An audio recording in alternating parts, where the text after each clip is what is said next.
Hi guys, welcome back to the channel. FPL Consult here, and today we're gonna do the rate your drafts video. Right, so many of you guys sent in your drafts. I received about 80 to 90 drafts. Right, I picked out 50 to do an analysis on. Some questions like how many premiums you guys went for, what are the formations you preferred. Right, I did an analysis on that and came up with the data and put it all in a video. Right, so if you guys are interested in that one, you can go and check it out. Right, but for today, we are going to take a look at 5 out of these 50 drafts. Right, I picked out 5 to kind of analyze. And the point of picking out these drafts is to kind of give us a different perspective as well, something different from the template that we've been looking at as well, to give an idea of how, if we want to go for certain players or certain formations, how our drafts can look like, right? And of course, give them a rating as well, right? So before we begin, just want to thank all the draft contributors. We have some members on the screen who sent in their drafts through Telegram. We also have some of you guys who sent in your drafts through Instagram and Twitter as well. Right, so thank you all so much. This video wouldn't have been possible without you guys. And of course, if you do enjoy this one, please help me out and give it a like. Subscribe if you are new around here, and let's get on with rating some drafts. So the first draft we're going to look at today was provided by Harrison on Instagram. I'm going to call this one the big at the back for obvious reasons. Right, but before we jumped into this draft, I just want to talk a little bit about Fantasy Football Hub. So for this coming season, I will be partnering with Fantasy Football Hub, and they're basically a website that provides you statistics with regards to all the players and all the teams in the Premier League.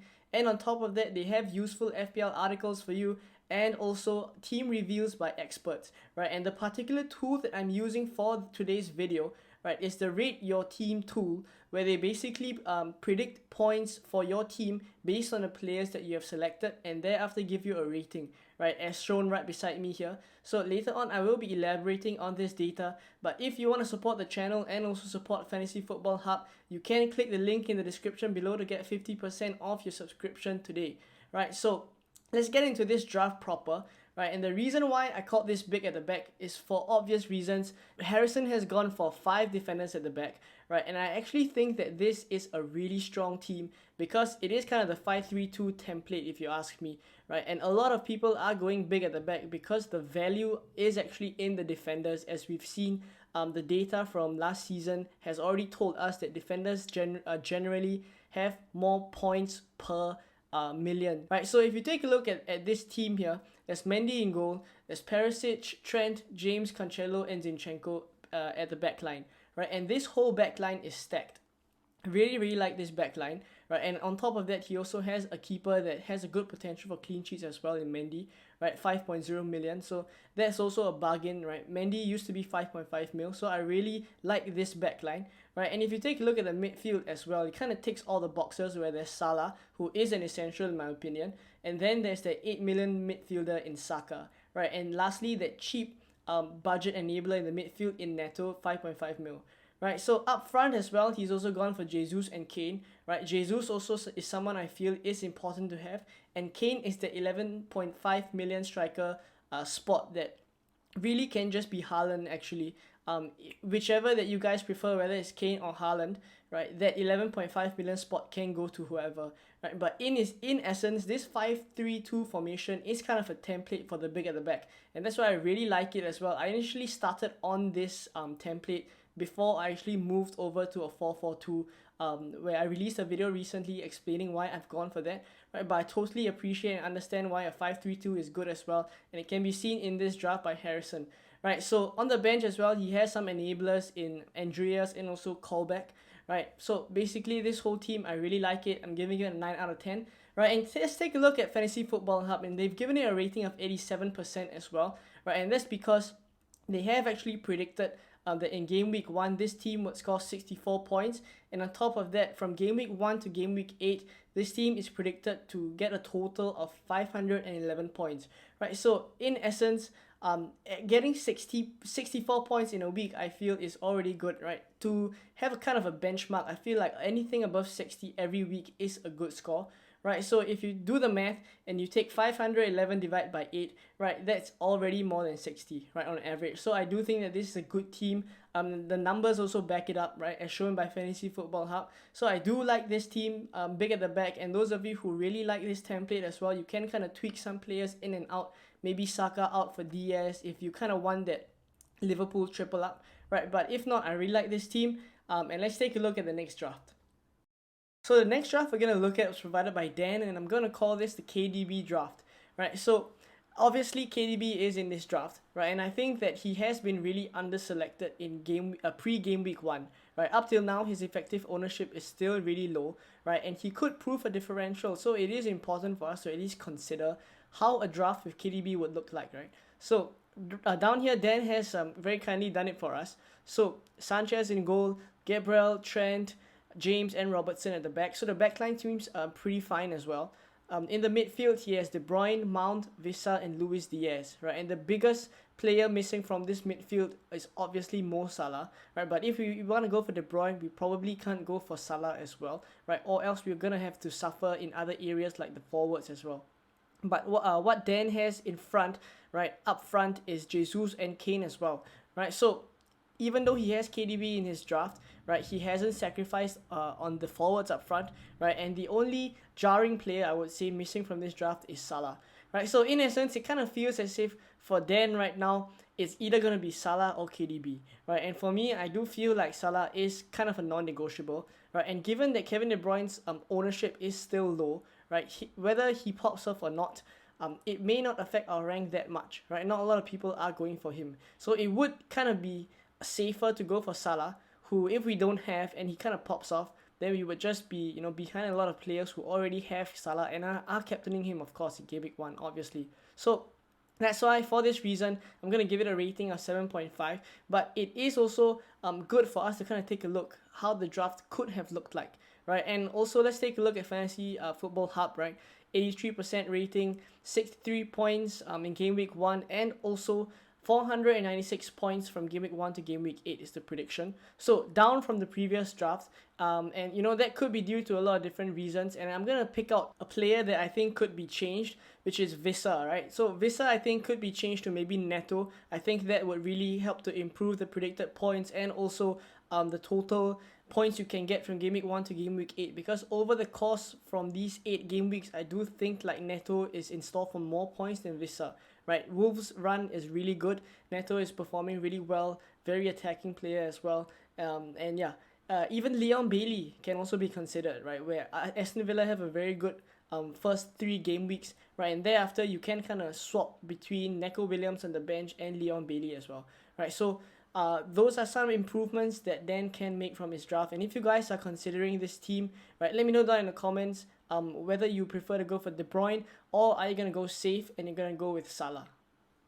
So the next draft we're going to look at is a really interesting one, right? It is a 3 premium draft, but this one includes Son, right? So a lot of us probably would think that a normal 3 premium draft would include maybe Haaland, Kane, and Salah, who are probably the most talked about players pre-season. But Futzane has actually created a draft that was pretty tempting, I have to say, right? Salah, Son, and Haaland all in this draft, right? So let's take a look in detail at the players that he's gone for. Raya in goal, the 4.5 million keeper.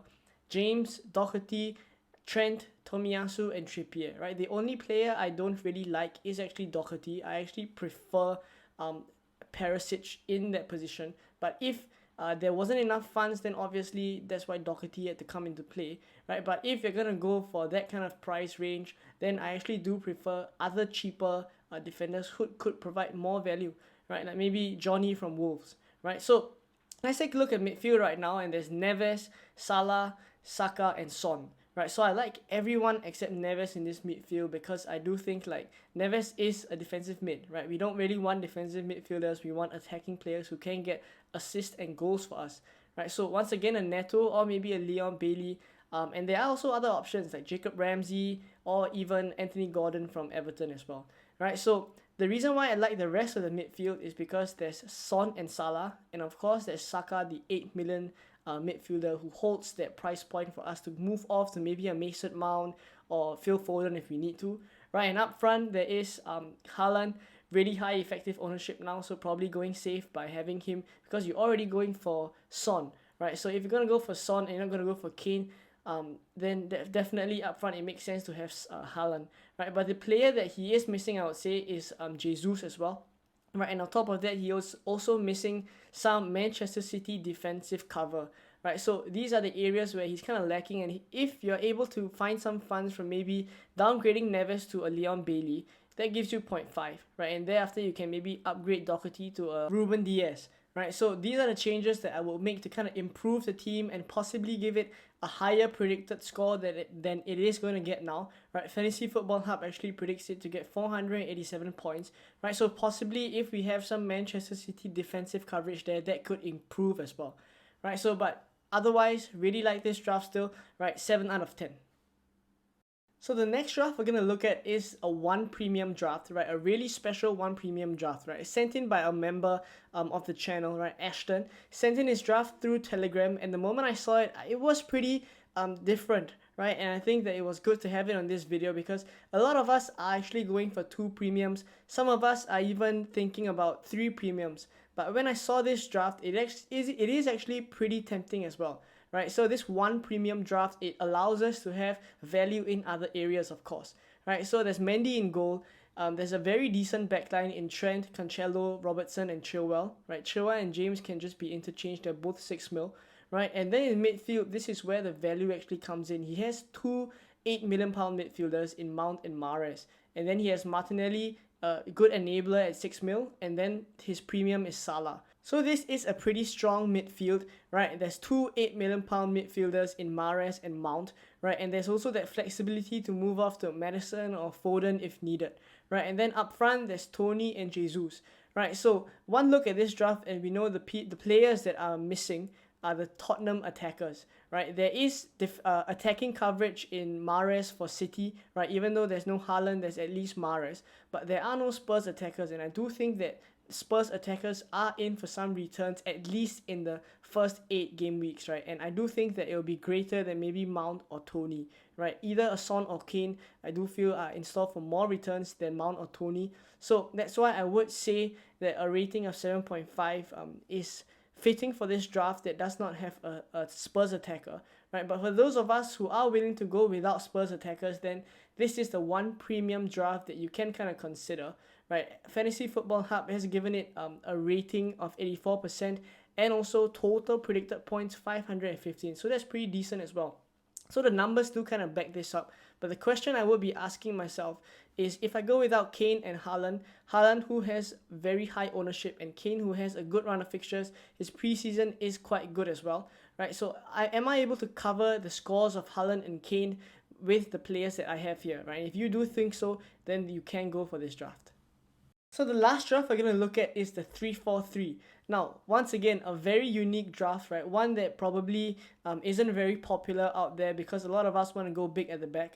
But one look at this draft and the midfield as well as the attack looks really strong, right? There's Salah, Rashford, Martinelli, Mahrez, and also there's Haaland, Jesus, and Martial up front, right? So probably FPL Deck from Twitter is obviously thinking of going big in the midfield and also the attack instead of big at the back, right? And that is a strategy that is possible as well, right? But even though the numbers do back that defenders are more worth however much we are paying for them because they do get more points, right? But every one of these players up front do have the potential to kind of give us good returns week in, week out as well, right? Given their fixtures, given their form, right? I think this is a very decent 3-4-3 draft, right? If I was considering it, I probably would go for something like this, right? But obviously, I am probably going to stick to a 4-4-2. But let's take a look at the players that he has, right? There's Chilwell, there's Walker, and there's Trent Alexander-Arnold, right? Walker is probably the only doubt. We will have to wait and see whether Cucurella comes to Manchester City, right? So that's a wait and see. And then after in the midfield, pretty strong as well, right? There's Salah, Rashford, Martinelli, and Mahrez, right? Rashford has been doing pretty well for Manchester United pre-season, right? And Mahrez, of course, is that 8 million midfielder that holds the good spot for us, right? Up front, Haaland, Jesus, and Martial, right? Haaland and Jesus, obviously, high ownerships there, so it's safe to go for the 2 of them. And then Martial is that differential up front, right?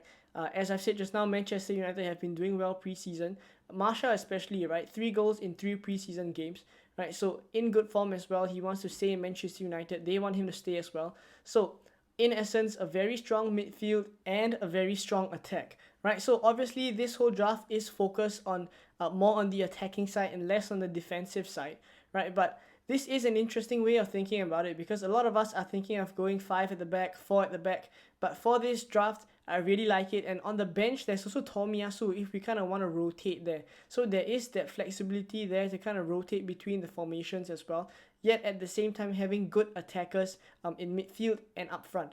Right, so I like this draft. I will give it a 6.5 just because Walker is a little bit of a minutes risk, and at the same time there are no Spurs attackers, right? But I do note as well that if you want to fit a Spurs attacker, then definitely you would have to sacrifice maybe a Rashford or a Martial and downgrade one of them and upgrade one of them to a Spurs attacker, which may kind of change the whole look of your team as well, right? So the whole reason why you want to go for this 3-4-3 could be because you want to fit all of these pretty decent players as well, right? Mid-range prices where you can kind of go without Kane and Son, right? That's obviously if you are thinking that Kane and Son wouldn't perform, right? But personally, I do think that they would, right? That's why I've given a 6.5, right? Let's take a look at Fantasy Football Hub, right? It's given a rating of 81%, 62 predicted Game Week 1 points, right? That's not surprising as well because there are a good number of Manchester City assets here, right? And key players, maybe Salah, Trent, and also Jesus, right? Very high ownership to all of them, right? So there is that safety net there as well, right? And at the same time, we take a look at the total score from Game Week 1 to Game Week 8. This draft would probably get 503 based on predictions, right? So it's an okay draft, right? And if we kind of want to attack the first few game weeks, because we know this season there is kind of that extra wild card, so to speak, of where we are probably all going to use free transfers in game week 16, right? So an early wild card makes sense for this season, right? And if we're gonna wild card early, then maybe the 3-4-3 can be a way for us to attack the first few game weeks, maybe game week 1 to game week 4, and then wild card in game week 5, right? There is a window of opportunity there, right? So don't rule out a 3-4-3, right? Thanks FPL Deck for sending this in, kind of making me think as well whether a 3-4-3 is a good formation to have, right? But for now, I'm still in a 4-4-2, right? And I will be uploading my updated draft or my latest draft very soon in the coming days, right? So keep a lookout for that. But for now, this is the end of the video. I hope you guys got some new perspectives as to some players we can go for, as well as some of the different drafts that provided some different formations as well, like this draft here, right? But for now, that's it for this video. I hope you enjoyed it, and I will see you guys in another video very soon. Bye bye.